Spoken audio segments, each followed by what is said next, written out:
ಜನ ಪೂರ್ಣ ಪ್ರಮಾಣದ ಇನ್ಸ್ಪೆಕ್ಟರ್ಗಳು ಇಲ್ಲದಿದ್ದರೂ ಜಿಲ್ಲಾ ಕೇಂದ್ರದಲ್ಲಿ ಕೆಲಸ ಕಾರ್ಯಗಳ ಒತ್ತಡದಲ್ಲಿ ಸಾರ್ವಜನಿಕರಿಗೆ ಯಾವುದೇ ರೀತಿ ತೊಂದರೆ ಆಗದಂತೆ ಶಿವಮೊಗ್ಗ ಜಿಲ್ಲೆಯಲ್ಲಿ ಸಮಾಜವಾದಿ ನೆಲೆಗಟ್ಟಿನಲ್ಲಿ ಇತಿಹಾಸ ಪ್ರಸಿದ್ಧ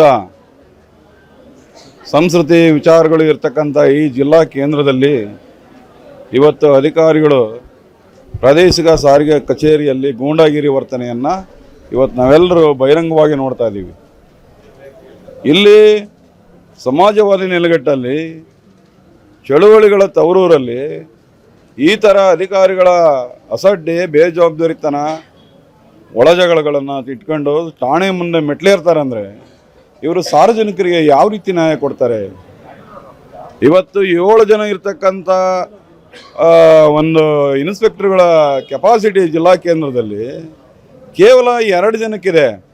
ಈ 2 ಜನ ಕೆಲಸ ನಿರ್ವಹಿಸ್ಕೊಂಡು ಹೋಗ್ಬೇಕಾಗಿರೋ ಕೆಲಸವನ್ನು ಮಲೇಶಪ್ಪ ಎಂಬ ಅಧಿಕಾರಿ, ಸೀನಿಯರ್ ಅಧಿಕಾರಿ, ಸುಮಾರು ವರ್ಷಗಳಿಂದ ಯಾವುದೇ ಅಲಿಗೇಷನ್ ಇಲ್ಲಂಗೆ ನಡೆಸ್ಕೊಂಡು ಬಂದಿದ್ದಾರೆ. ಈಗ ಬಂದಿರತಕ್ಕಂಥ ಪ್ರೊಬೇಷನರಿ ಅಧಿಕಾರಿ ಆತ ಹಿರಿಯ ಅಧಿಕಾರಿಗಳಿಗೆ ಗೌರವ ಕೊಡದೆ ದರ್ಪ, ದೌರ್ಜನ್ಯ, ರೌಡಿಸಮ್ಮು, ನಾನು ಹೇಳಿದ್ದೆ ನಡೀಬೇಕು ಅನ್ನೋ ಒಂದು ನಿಟ್ಟಿನಲ್ಲಿ ಶಿವಮೊಗ್ಗ, ತೀರ್ಥಹಳ್ಳಿ, ಶಿವಮೊಗ್ಗ ಗ್ರಾಮಾಂತರ, ಶಿವಮೊಗ್ಗ ಭದ್ರಾವತಿ ಇಲ್ಲಿ ಕೆಲಸಗಾರಗಳನ್ನು ನಿರ್ವಹಿಸಿದ ಎಷ್ಟು ಒತ್ತಡ ಇದೆ. ಈ ಒತ್ತಡಕ್ಕೆ ಸ್ಪಂದನೆ ಇಲ್ಲ. ಈ ಒತ್ತಡಕ್ಕೆ ಸಾರ್ವಜನಿಕ ಕೆಲಸಗಾರಗಳು ಒಂದು DL ಕೊಡೋಂಥ ವಾತಾವರಣ ಇರ್ಬೋದು, ಒಂದು ವಾಹನ ನವೀಕರಿಸೋಂಥ ವಿಚಾರ ಇರ್ಬೋದು, ಪರ್ಮಿಟ್ ಕೊಡೋಂಥ ವಿಚಾರ ಇರ್ಬೋದು. ಇನ್ನೆಲ್ಲ ಕೆಲಸಗಳಿಗೆ ಸಾರ್ವಜನಿಕರು ಬ್ರೋಕರ್ಗಳನ್ನೇ ಹಿಡಿಯೋಂಥ ವಾತಾವರಣ ನಿರ್ಮಾಣ ಆಗಿದೆ. ಯಾಕೆ ನೀವು ಈ ಥರ ಮಾಡ್ತಾ ಇದ್ದೀರಿ ಅಧಿಕಾರಿಗಳು? ಯಾಕೆ ನೀವು ಈ ರೀತಿ ಸಪ್ಪೆ ಆಡಳಿತವನ್ನು ಕೊಡ್ತಾ ಇದ್ದೀರಿ? ನೀವು ಬೇಕಾದಂಥ ಜನಗಳನ್ನು, ನಿಮಗೆ ವಾಂಟೆಡ್ ಇರ್ತಕ್ಕಂಥ ಜನಗಳನ್ನು ನೀವು ನಿಯೋಜನೆ ಮಾಡ್ಕೊಂಡು ಶಿವಮೊಗ್ಗ ಕರ್ಕೊಂಬರ್ತೀರಿ. ಇಲ್ಲಿ ಯಾಕೆ 5 ಜನ ಇನ್ಸ್ಪೆಕ್ಟರ್ ಯಾರು ಇರಬಾರ್ದು? ನಮ್ಮ ಜಿಲ್ಲಾ ಸಚಿವರು, ಮಾನ್ಯ ಜಿಲ್ಲಾ ಸಚಿವರು ಇತ್ತ ಕಡೆ ಗಮನ ಹರಿಸ್ಬೇಕು. ಶಿವಮೊಗ್ಗ ಜಿಲ್ಲಾ ಕೇಂದ್ರದಲ್ಲಿ ಪ್ರಾದೇಶಿಕ ಸಾರಿಗೆ ಅಧಿಕಾರಿಗಳ ಕಚೇರಿಯಲ್ಲಿ ಎಷ್ಟು ಜನ ಸಿಬ್ಬಂದಿ ಅವಶ್ಯಕತೆ ಇದೆ?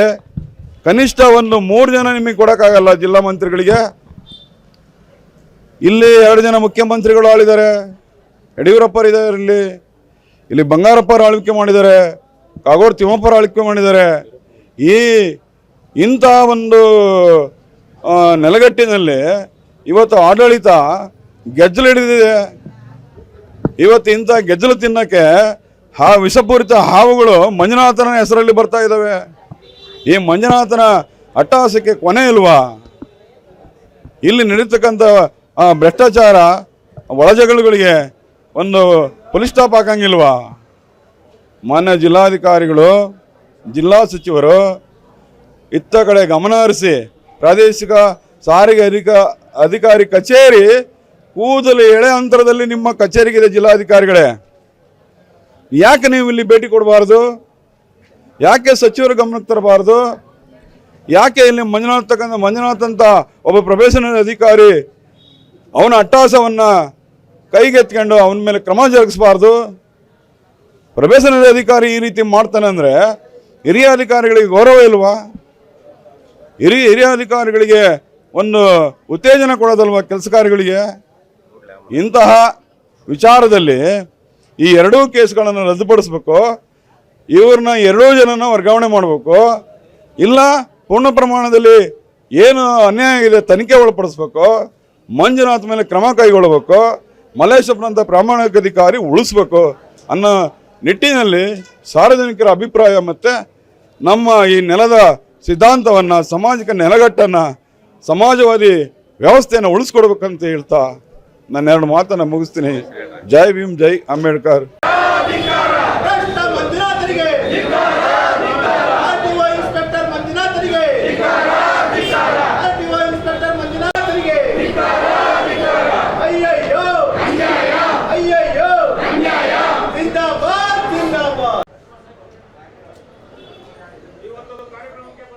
7 ಜನ RTO ಇನ್ಸ್ಪೆಕ್ಟರ್ಗಳಾದಂಥ ಇರಬೇಕು. ಅಂಥದ್ರಲ್ಲಿ ಇಲ್ಲಿ 2 ಇನ್ಸ್ಪೆಕ್ಟರ್ ಇದ್ದರು. ಅದರಲ್ಲೂ ಮಂಜುನಾಥ್ ಮತ್ತು ಮಲ್ಲೇಶಪ್ಪ ಅವರಿಬ್ಬರು ಮಲ್ಲೇಶಪ್ಪ ಅವರು ಭಾರಿ ಉತ್ತಮವಾಗಿ ಕಾರ್ಯನಿರ್ವಹಿಸ್ತಾಯಿದ್ರು. ಏನು ಪ್ರೊಫೆಷನರಿ ಇನ್ಸ್ಪೆಕ್ಟ್ರು ಬಂದಂಥ ಮಂಜುನಾಥ್ರವರು ದಬ್ಬಾಳಿಕೆ ಮತ್ತು ದೌರ್ಜನ್ಯ ಭಾರಿ ಮಾಡ್ತಾಯಿದ್ದಾರೆ. ಅವ್ರನ್ನ ಈ ಕೂಡಲೇ ಇಲ್ಲಿ ಅಮಾನತು ಮಾಡಬೇಕು ಅಂತಂದು ನಮ್ಮ ಹೋರಾಟ. ನನ್ನ ಹೆಸರು ರವಿ ಅಂತ, ದಲಿತ ಸಂಘರ್ಷ ಸಮಿತಿ ನಗರ ಅಧ್ಯಕ್ಷರು.